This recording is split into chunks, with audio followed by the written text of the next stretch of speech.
Luke chapter 1, verse 47. Mike, si Mary ang ating topic ngayon sapagkat marami ang nagbibigay ng due reverence and we respect our sister Mary, the mother of our Lord.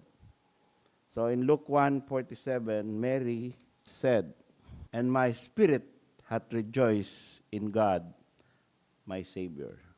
So ang atin pong attitude kay Mary, ang tawag ng ating mga ibang kapatid ay kaibigan ay Mama Mary. No? Pwede ba nating tawagin siyang Mama Mary din, mga Baptist? No? Mama Mary. Mama ba natin si Mary? Kung meron tayong tatay na tinuturing na dahil sa tayo ay very dear, no? Mga pastor minsan, pastor ko dati, tatay ang tawag namin, tay. So, buti wala sa akin tumatawag na tatay, Tatay Nilo. No? Siguro, pwede naman, no? Mama Mary. Kaya lang, we have to be clear why. Why is she being called Mother Mary? So, there are three events that prove that Mary is a sinner. Meron po akong kausap, and gusto niyang patunayan na si Mary kailangan din ng tagapagligtas. At nag-quote siya ng 2 verse. And yung unang verse niya, ito nga. Ito ang tinatawag ng mga Catholic na Magnificat. This is the exaltation of Mary, of God, because of the message that she received from the angel. And she said, "And my spirit had rejoiced in God, my Savior." So dahil sa tinawag ni Mary na ang Diyos ay kanyang tagapagligtas, ibig sabihin kailangan niyang maligtas. Kasi bakit ka tatawag sa isang being na tagapagligtas kung hindi ka naman kailangan maligtas? So that is one evidence that she is a sinner. So that is the typical approach. Kung gusto mong patunayan o gusto mong bigay ng ano ba ang kalalagayan ni Mary. Kasi merong mga nagtuturo na si Mary ay wala ring kasalanan. Yun ang tinatawag na Immaculate Conception. Wala rin siyang kasalanan nung siya ay pinanganak. Dahil kailangan yung magiging bearer ng Holy One ng ating Panginoon ay not tainted by sin. So, we don't believe that. No, we don't believe that. That is not in the Bible. And it is not necessary. Because the one who protected our Lord Jesus Christ from being affected by the sinful nature is the Holy Spirit. Nung sinabi ng angel that the Holy Ghost shall overshadow thee, therefore that holy thing, tingnan nga natin saan ba nakalagay yun. Ito ay nakalagay sa verse 35. 1:35, Luke 1:35. Sabi, "And the angel answered and said unto her, The Holy Ghost shall come upon thee." So, siya ay pupuntahan ng Holy Ghost. This is another way. So, meron tayong indwelling of the Holy Ghost. Meron tayong quickening of the Holy Ghost. Meron tayong infilling of the Holy Ghost. Meron tayong illumination, inspiration. Lahat yan ay ginagawa ng Holy Ghost. At iba-ibang klaseng ministry yan. Pero itong come upon thee, no, the Holy Ghost shall come upon thee, ginawa niya lang ito sa isang tao. Ito ay kay Mary, the Virgin Mary. Mary, while she was still a virgin, the Holy Ghost came upon her. And the power of the highest shall overshadow thee. So it was a very powerful encounter, supernatural, and not repeated to any human being. Sa kanya lang. and therefore also that holy thing. So ang Panginoon natin, hindi affected ng sin kasi because of that that the power of the highest that overshadowed her. And that Holy Ghost that came upon her. Yun ang dahilan kung bakit siya ay walang pinanganak ang ating Panginoon nang hindi affected ng sinful nature, although He is really a human being. At meron mga nag-iisip, postulate, no? Sabi, paano siya magiging totoong tao kung wala sa kanyang, pag tinempt siya, walang nagnanasa na magkasala.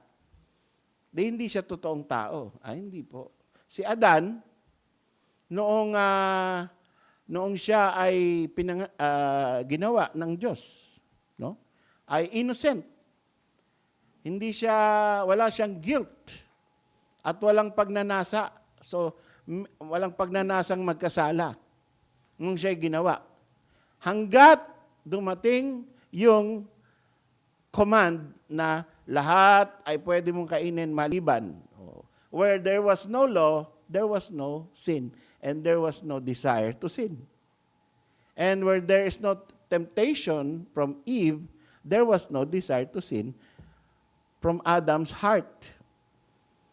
Kaya, ganun din ang ating Panginoon, no? Preserved from sin when He was born. Kaya, yan ang sagot natin.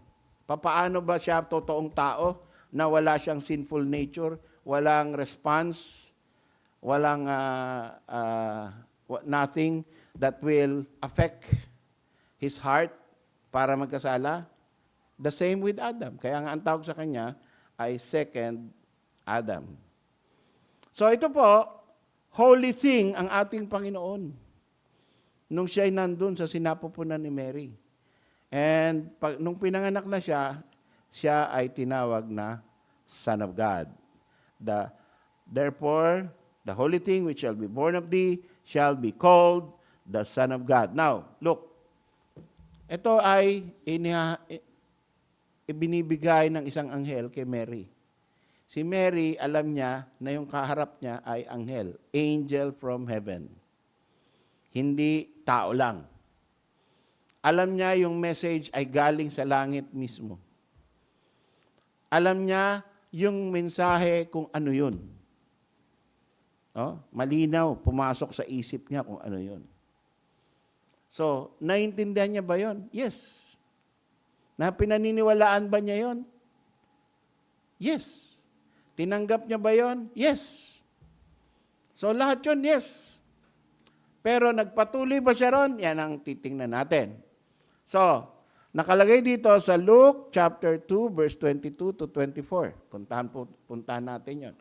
Importante ito, no? So, subaybayan niyo po yung bawat verse para inyong sigurado ang inyong mga doktrina bakit si Mary ay nagkakasala pa din. Isipin mo, no? Siya ay kinasihan ng Holy Spirit. Siya ay ina ng ating Panginoon. Paano siya magkakasala pa din? Kasi tao siya . At siya ay kailangan ng Savior, sabi niya. Pero sa Luke 2:22 hanggang 24, and when the days of her purification according to the law of Moses were accomplished, so, si Mary, dahil merong panganay, no? Ang law ni Moses, pagka lahat ng panganay lumalabas sa isang babae, yan ay pupunta ka para magkaroon ng offering. Sabi sa verse 23, as it is written in the law of the Lord, every male that openeth the womb shall be called holy to the Lord, and offer a sacrifice according to that which is said in the law of the Lord. At ito yung kanyang sacrifice. Kasi siya ay mahirap, hindi baka, hindi goat, hindi lamb, kundi 2 turtle doves. Yan. So, 2 pair of turtle doves or 2 young pigeons. Yan. Diyan galing yung little drummer boy. no? 2 turtle doves, 3 French hens. Ayan. So, yan ay binigay, offering, dahil sila ay mahirap. Yan ang minimum. Yan nahuhuli. Hindi mo kailangan alagaan, huhulihin mo lang. Pagka nahuli mo, o yun, meron ka na. O baka napakamura, no? Kung nandyan man, may mga nagbebenta bago ka makarating sa templo. May mga nagbebenta niyan. Baka sa atin, yung mga 1960s, kung alam nyo yung isang kusing, no? Yung isang kusing ay kalahati ng isang pera. Sipin mo, merong pera sa atin na ganun dati. Half of 1 centavo. Nakakabili ng chicharon. At nung siguro, mas earlier, ay makakabili ka na ng ulam. Kaya yung sobrang hirap, ang expression noon, ni isang kusing wala ako. Sa sobrang hirap ko, kahit isang kusing, wala ako. Tapos bubuklatin pa yung bulsa. Ibabaliktad para ipakita talaga walang pera. So, gano'n ang mga matatanda noon. Inabot ko pa yun, ano? Yung isang pera at saka isang kusing. 1960s, meron pa yon. Ngayon, wala na. Piso nga, wala na halaga ngayon. Hindi na pinupulot eh. Pag nakakita kayong piso ba, pinupulot nyo? Sa kalsada. Na sinisipa nyo na lang. Piso, yan yun na sa mga bata. Paglaruin nila ng tanching. Okay. So, to offer a sacrifice according to that which is said at the law of the Lord, a pair of turtle doves or 2 young pigeons. Okay. So, itong dalawang verse na to, ang buong galang na binibigay ng mga Protestant. Si Mary, sa Catholic version, ay hindi ito binibigyan ng meaning na ganon. Mga Protestante lang ang nagbibigay ng meaning na si Mary ay makasalanan din sapagkat una, siya ay nagtumawag sa Diyos na Savior.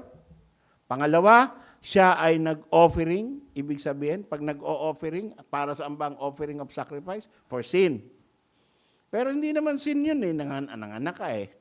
So nanganak ka, sabi, lahat ng nanganganak, pagka ikaw ay nanganak ng isang male, the first son, you will offer a sacrifice for your cleansing. So that is called a purification rite. Kaya ang tawag doon sa sa 22, and when the days of her purification, according to the law of Moses. So obligasyon yun. Not really because nagkasala ako, nanganak ako. Hindi naman, magkakasala ka ba pag nanganak ka? Kasalanan ba manganak? Hindi naman. So it's just a law na kailangan sundin.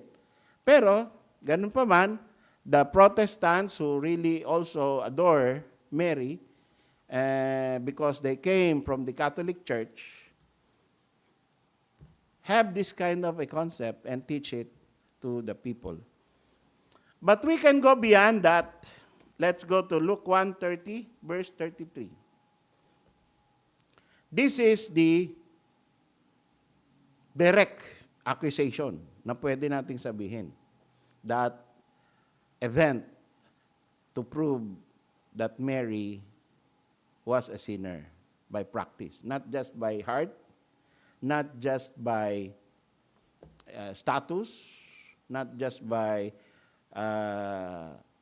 sinful depravity, not because she is a human being, but really, meron siyang ginawa. And nakalagay dito, and the angel said, teka muna. Di pala yan. Okay. So, ito. Sa Luke 2. Yan. Luke chapter 2, verse 48 to 50. Yan. Ito yung verse na gusto kong pakita sa inyo to wake you up. Si Mary ba ay nagkasala talaga? Now, remember, ang kasalanan, unbelief, mistake about Christ, okay, rejection of Christ. So, may range yan. From rejection, hindi ka naniniwala, to immorality, to violation of the commandments of God, to unbelief, to being faithless. Those are sins in the sight of God. Ngayon, ang sabi nun sa Luke 2:48, and when they saw him, hanap sila kay Jesus Christ, nagta-travel na sila pa uwi, no, sa Galilee, napansin nila, asan si Jesus? Asan si Jesus? Hinanap nila. Ang haba ng caravan, hindi na makita. So, nung hindi na makita, balik sila sa Jerusalem. Naiwan ang batang si Jesus. At nung pumunta sila sa Jerusalem, when they saw him, they were amazed. And his mother said unto him, Son, why hast thou thus dealt with us? Behold, thy father and I have sought thee sorrowing. And he said unto them, How is it that you sought me? Wist ye not that I must be about my father's business? And they understood not the saying which he spake unto them. Now, bakit kasalanan to? To accuse the Savior na mali ang ginawa mo. Di ba? Ba't ganyan ginawa mo? Bakit mo kami pinag-worry? Di ba? So, pagka sinasabi mo yan sa anak mo, siguro hindi ka naman nakangiti. Yung nawala, dahil ang likot, tapos kung saan-saan pumunta. Tapos pag nakita mo ulit, nakangiti ka lang ba nun? O ikaw ba ay nagkaroon ng parang, ay buti. Alam ko naman, nandito yan all the while. Diba? I remember ako, nawala din nung nakita nila ako, lahat sila umiiyak na Di nila alam saan ako dinala No, after ilang hours, siguro 3 hours, asa na si Nilo? So nung nakabalik ako doon sa bayan, at ito po, may nawawalang bata dito, andun din sila. Alalang-alala. At nag-iiyakan. Naku, gusto ko sa bunutan No? Saan ka pumunta? Nakahubad pa ako noon. Tapos may dala akong kutsarang may ube. Piyesta kasi. Dala-dala ko yung kutsara, gaganyan ako. Sumunod ako doon sa prosesyon. Yung palayo na ng palayo. Pagtingin ko gano'n, asan yung bahay namin? Kala ko hindi lumalayo yung prosesyon So nadala ako sa Cavite City. Biro mo, tansa to Cavite City. Pagbalik ko, iyakan na sila. Gusto akong kurutin, pero hindi niya maisip sa bunutan. Kukurutin ko ba to? Ano ba itong batang ito? Nakakainis. So, siguro, ang Panginoon, ganun. No? Ano kaya naramdaman ni Mary? No? Pero ito yung salita niya. My son, why hast thou thus dealt with us? Ba't mo naman kami ginanyan? Ba't mo kami ginanito? Bakit ganyan ang turing mo sa amin? Diba? So, I believe in that kind of attitude na hindi niya naintindihan, ito ang sagot ng Panginoon How is it that you sought me? You see? Dapat naintindihan nyo. Dapat hindi ganyan ang salita mo, nanay. No? Ba't nyo ako hahanapin? Jerusalem ito Templo ito Hindi nyo ba alam na kaya ako pumunta sa lupa para gawain ang kalooban ng Ama? So hindi nyo ba naisip yan? Ibig sabihin, for God, in the perspective of God, once you deal with Christ, you should know His purpose in life. You should know what he is first interest is to glorify His Father. Yun ang kanyang interest sa buhay, yun ang kanyang function. Kaya pagka dinil mo siya ng parang, dapat sunod-sunuran ka sa akin. Dapat diyan ka lang, bit-bit. Kung ano ang paggawa ko sa iyo, ay ako'y magulang mo. Sunod ka lang. Ba't mali yun? Sapagkat in-announce na nga sa kanya ng angel that he who is born of thee, sabi rito, Luke 1:30, and the angel said unto her, Fear not, Mary, for thou hast found favor with God. Luke 1:30 yan, and behold, thou shalt conceive in thy womb, and bring forth a son, and shall call his name Jesus. What is the meaning of Jesus? Savior. Ito yung prophecy, ito yung sinabi ng angel, a message from heaven, a message from God. He shall be great. So yung anak mo, paglabas niyan, he shall be great. Ano pa? And he shall be called the Son of the Highest. So dapat ang expectation or ang imposition ng Diyos kay Mary, yung anak mo is the Son of the Highest. So, ibig sabihin, mababago yung attitude mo dapat na yung karapatan ng isang magulang sa ibabaw ng kanyang anak ay iba.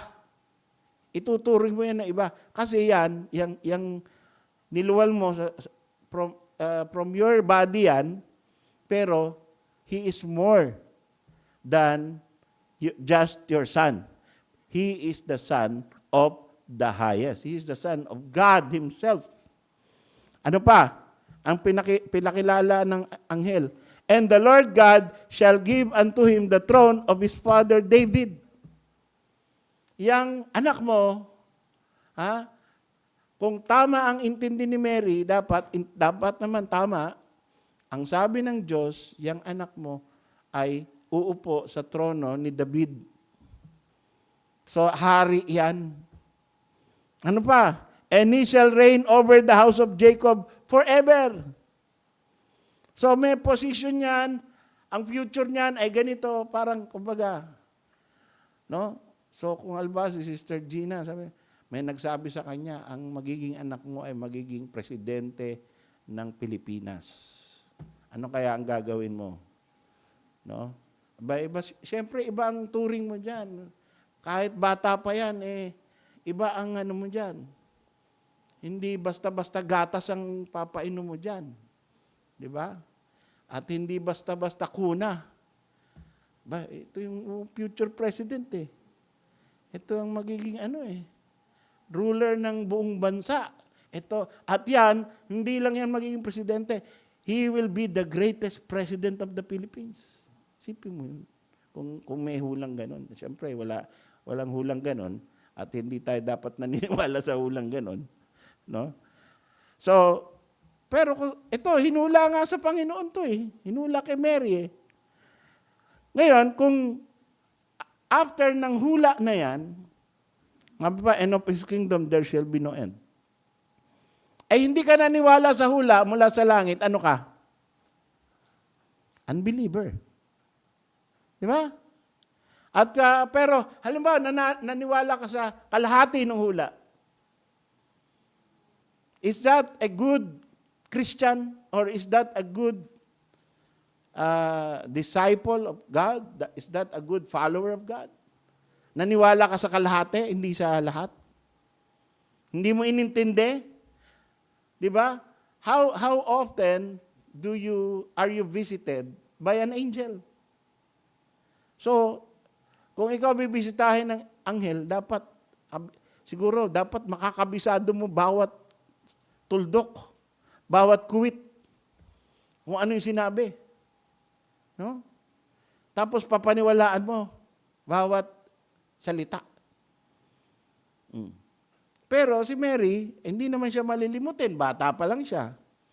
Kaya lang, tinrato niya, ang kasalanan niya, tinrato niya na parang ordinaryong bata. ang ating Panginoon. Tama ba? Di ba? Bakit mo kami ginanyan? Alalang-alala kami sa iyo. Kaya ang Panginoon, ang reply niya, bakit niyo ako hinahanap? Hindi ba natandaan, Mary, na sinabi na sa iyo ng angel, mula sa Heavenly Father, ang aking Ama mismo, na ako ay magiging hari at ako ay Son of the Highest? Bakit tinuturing mo ako na parang ordinaryong bata na palaboy-laboy? So that is something that happened. And of course, naintindihan din natin si Mary. Siguro kung tayo yun, ganun din tayo eh. Kung ikaw si Joseph, Brother Louie, malamang, di ba? Galit na galit ka rin. Asan ba yung batang yan? Mapapalo ko yan eh. Mambira, ikot ako ng ikot sa caravan. Hindi ko makita. Sus! Sus, asan ka na? Sus! Sipin mo, gagawa ka ng ilang araw na gano'n, alalang-alala ka. Nasaan na ba yung batang yan? So, siyempre, pag hindi umuwi, minsan hindi umuwi si Michael, yung pala, na-aksidente na. Ando na pala sa ospital. So, ganyan siyempre yung mga magulang. Pero kung meron ng prophecy about him, may karapatan din ng Panginoon at ang ating Diyos na magsabing, bakit nyo hinahanap? Okay. So, I think, yan na. No? Isa pang grabing rito. Isa pa rito, no? Itong announcement na to ng anghel is after 400 silent years. Diba? Tayo ay ngayon ay nasa minor prophets. Yung Hosea, Joel, Amos. Sabi, there will be a famine. A famine not of bread, but a famine of the Word of God. Sino ba nag-preach nun? Yung famine. No? See? Si Brother John? Okay. So, the famine of the Word of God. Yan ay 400 silent years, yung prophecy na yan. 400 years na walang propeta, walang angel, walang lahat. Kaya na-stuck sila dun sa 12 minor prophets na naghihintay. Ano ba susunod? Ano ba gagawin ng Panginoon? Walang thus saith the Lord, 400 taon na. Biglang nag-announce yung tungkol kay John the Baptist.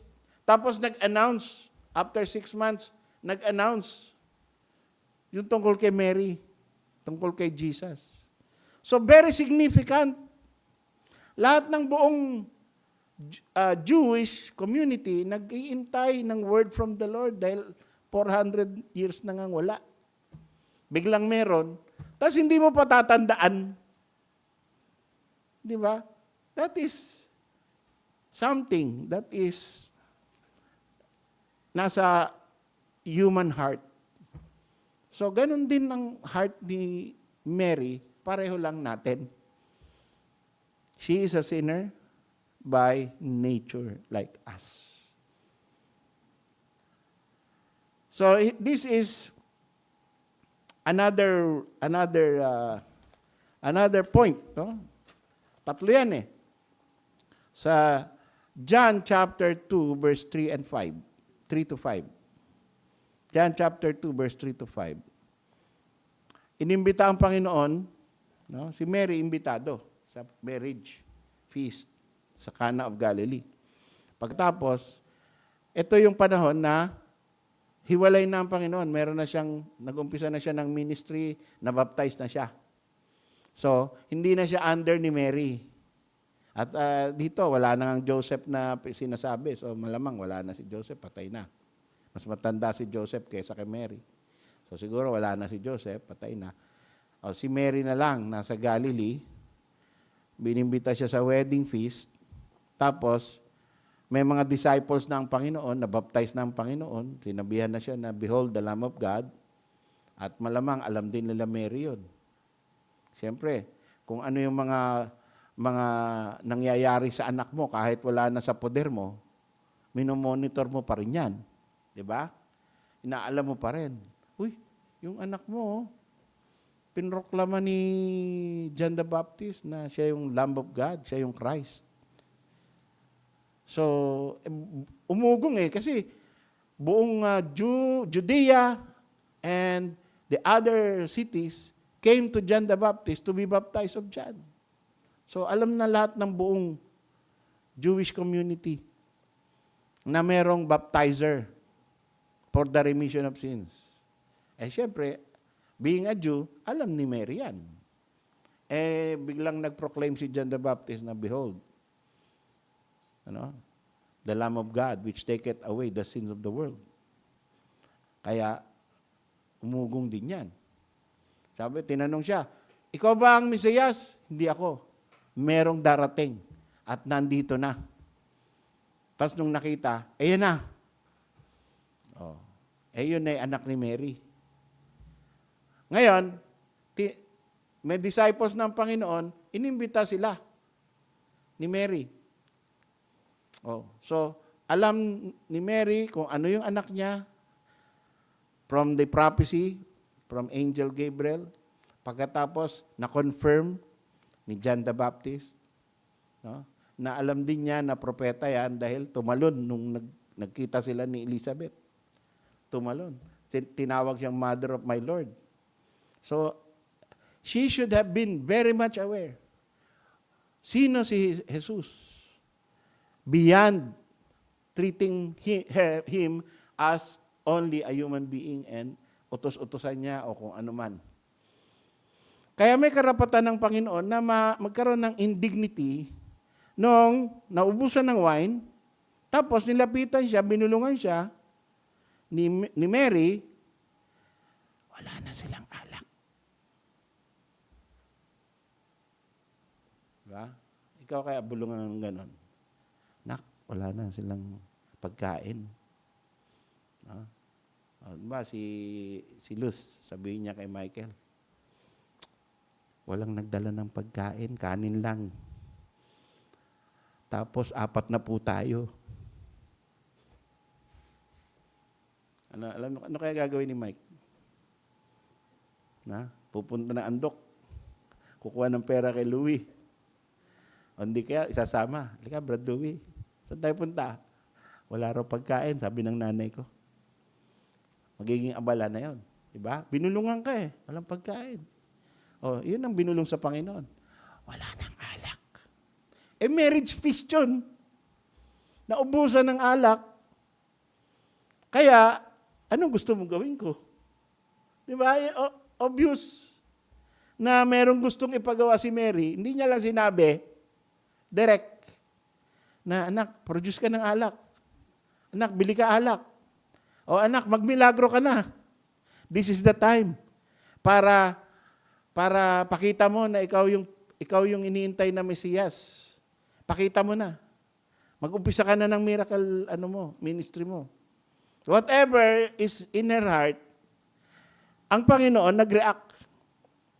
Sabi, Jesus said unto her, Woman, what have I to do with thee?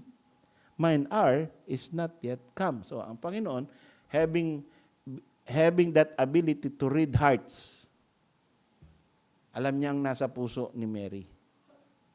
At ang sagot niya, my time is not yet come. So, ang nasa puso ni Mary is, mag-miracle ka. Pakita mo na yung sinasabi ni John that you are the Lamb of God which taketh away the sins of the world. You are Christ. You are the Son of the living God. Pakita mo. Kaya sabi ng Panginoon, my hour is not yet come. So that is another wrong move by Mary. No? Kaya siya nirebuke ng Panginoon. Hindi naman siya i-rebuke kung wala siyang ginagawang mali. Ang problema, ginagawa niya ni Mary yun, to her son, na alam niya na hindi niya pwedeng diktahan because he is the son of the highest. He is the king of Israel. He is higher than her. No? Kaya nga sabi ko dito sa mga to, sa mga anak ko minsan si Keisha, no? Minsan utusan niya si Mike. Sabi ko, oy, deacon yan sa church. Huwag mong sisinghalan yan. Igalang mo yung pagka-deacon yan. So, mga ilang araw siyang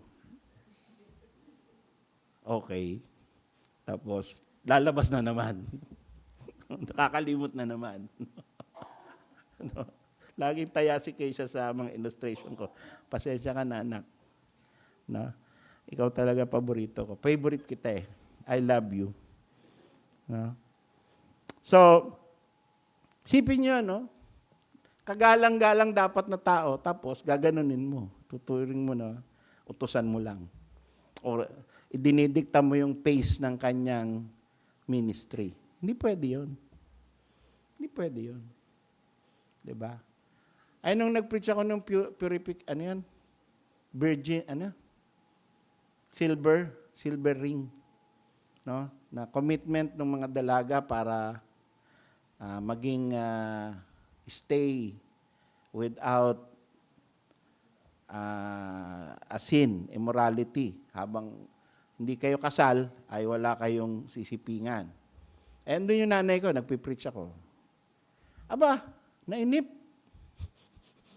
Ako nagli-lead, ako nagpipreach. Nainip. Okay na, tama na yan. Sabi nila kay, shh. Catholic kasi. No? So, walang galang talaga sa Baptist preacher yun. So, ganun. Mga nanay minsan, ano? Di ba, brother Earl? Mga nanay, no? Minsan ganun, ano? Okay. So, that is Mary. And the last sin of Mary is found in Matthew 12, 46-48. The Bible says, while he yet talked to the people, tingnan niyo senaryo Panginoon ay nagle-lesson. Kagaya ko, nagle-lesson, nagpipreach, nagtuturo, nangangaral. Habang nagangaral ang Panginoon, which is the most important part of His ministry on earth, behold, His mother and His brethren stood without, nasa labas. Hindi makapasok. Laging merong pressure na doon ako sa harap kasi gusto ko marinig si Kristo. Anong sinasabi niya? Laging merong ganon.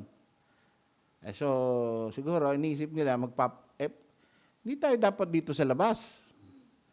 Kamag-anak tayo eh. Di ba? Tayo ang next of kin yan eh. Dugo tayo eh. So, dapat nandun tayo sa harap, padaanin nyo kami. Pakisabi nga kay Jesus Christ. Pakisabi nga kay Jesus. Andito kami sa labas, di kami makapasok. Gusto namin siya makausap. Nagle-lesson yung tao. In the middle of teaching, biglang papasok sa tenga niya na, andyan daw po ang nanay niyo. Panginoon, Master, andyan daw po nanay niyo, kakausapin daw kayo. Who is my mother? Di ba insulto yon? Di ba sinabi na nga niya kay Mary, ang tigas ng ulo ni Mary, no? Na I must be about my father's business. Tapos, i-interrupt mo yung father's business, which is to teach the truth to the people. So, matigas ulo ni Mary. Kaya, ayan ang nangyari. No? Medyo pinakita ng Panginoon na hindi dapat yan, hindi tama yan.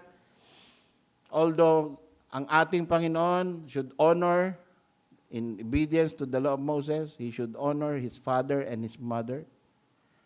He honors His father. But what about the mother? Mas mataas ang honor, no? Ang worship sa Lord thy God. Yun, take precedence above all.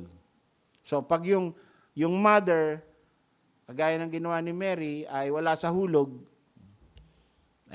she deserves to be corrected. Lalo na, she is the Messiah, the Son of the living God, the King of Israel, teaching truth to the people. Kaya sinabi niya, who is thy mother? Who is my mother? And who are my brethren? So, yun ang reply ng Panginoon doon sa mali na ginawa na naman ni Mary. So, in these three things, ay nagkamali si Mary. And I believe these three things deserved a rebuke because it was not recognizing the divinity of Christ, the superiority of Christ over all human beings, and the fulfillment of prophecy. No? Na directly ni-reveal na kay Mary, pero she keeps on forgetting na itong anak niya ay mas mataas kaysa sa kanya. Itong anak niya ay hari ng mga hari. Itong anak niya ay son of the highest. Kaya iba dapat ang turing niya sa anak niya. Hindi kagaya ng magiging nanay ng mga ordinaryong mother and son relationship. At dahil nga dyan, nagkakamali ang mga Catholics. Dahil hindi nila nire-recognize ito na mga kasalanan ni Mary, nagkakamali sila. Kaya sasabihin nila, magkaroon tayo ng mag-devotion tayo kay Mary kasi malakas yan sa Panginoon. Pagka galit ang Panginoon sa atin, pag nag-devotion tayo kay Mary, sasabihin niya sa Panginoon, anak, huwag ka naman masyadong magalit dyan. No? Kay Air, huwag mo naman masyadong pagalitan si Air, anak. Ano lang yan, natural lang na tao yan. Yan, no, nag-a-appeal sa akin, ikaw daw ay, huwag naman. So, ma-appease daw ang Panginoong Hesus sa kanyang gustong gawin sa iyo dahil nakiusap yung nanay. Yun. Yan ay doktrina ng mga Catholic. Kaya meron silang to Christ, through Mary. No? So, meron silang to the Father, through the Son. Niwala sila ron. No man cometh unto the Father, but by me. Pero nagdagdag sila ng bahagdan na no man cometh to the Son, but through Mary. So, dahil nga nagkasumobra yung reverence nila kay Mary na yan na nga ang kinaka-indignant ng Panginoon na ayaw niyang mangyari sa mga disciples niya. No? Kaya, merong isa ni-rebuke ng Panginoon. Sa Luke 11, this is the last verse. Tingnan nyo paano kinorek ng Panginoon yung sumosobra sa pag-estima kay Mary. No? Meron nang gustong magkaroon ng Catholic belief No? Panahon pa lang ng Panginoon, nagkakaroon na ng umpisa na ng Catholic veneration to Mary. Luke 11:27. And it came to pass, as he spake these things, a certain woman of the company lifted up her voice and said unto him, Blessed is the womb that bare thee. So, gusto niya, sincere siya, gusto niya itaas ang Panginoon. Kaya lang, para maitaas ang Panginoon, sabi niya, pinagpala ang sinapupunan na pinanggalingan mo. And the paps which thou hast sucked. Pinagpala yung babae na nagpadede sa iyo. Oh. So, di ba? Tinataas mo ang Panginoon pero sa pamamagitan ng nanay. Hindi pwede sa Panginoon yun. Kaya nag-reply ang Panginoon sa verse 28, but He said, Yea, rather. Wag ganyan. Ito ang mas exalting sa akin. Blessed are they that hear the word of God and keep it. Mas mataas yung pagbabasa, pag-iintindi, pakikinig, at pagsunod sa salita ng Diyos rather than pagbibigay ng reverence kay Mary. Kahit yan pa ang nanay ng Panginoon, may mas mataas na virtue, may mas mataas na gawain. Ang gawain ng pagbabasa, pakikinig, pagkakaintindi, at pagtupad sa salita ng Diyos. Kaya yan po ang ginagawa natin. Every Sunday, every Wednesday, and I hope every day. Binabasa ninyo ang salita ng Diyos at hindi lamang na kami noon, no? Araw-araw, meron kaming Hail Mary, full of grace, the Lord is with thee. Araw-araw yan. Thinking that that is what pleases God. Not knowing na meron palang Luke 11:28, blessed are they that hear the word of God and keep it. Yung pala ang mas mataas kaysa sa rosary. So, let us encourage our Catholic friends and our Catholic loved ones. Luke 11:28. Bigay nyo sa kanila yan para malaman nila na hindi rosary ang nakakatuwa sa Panginoon, kundi ang pagbabasa ng salita ng Diyos. Tayo po'y manalangin.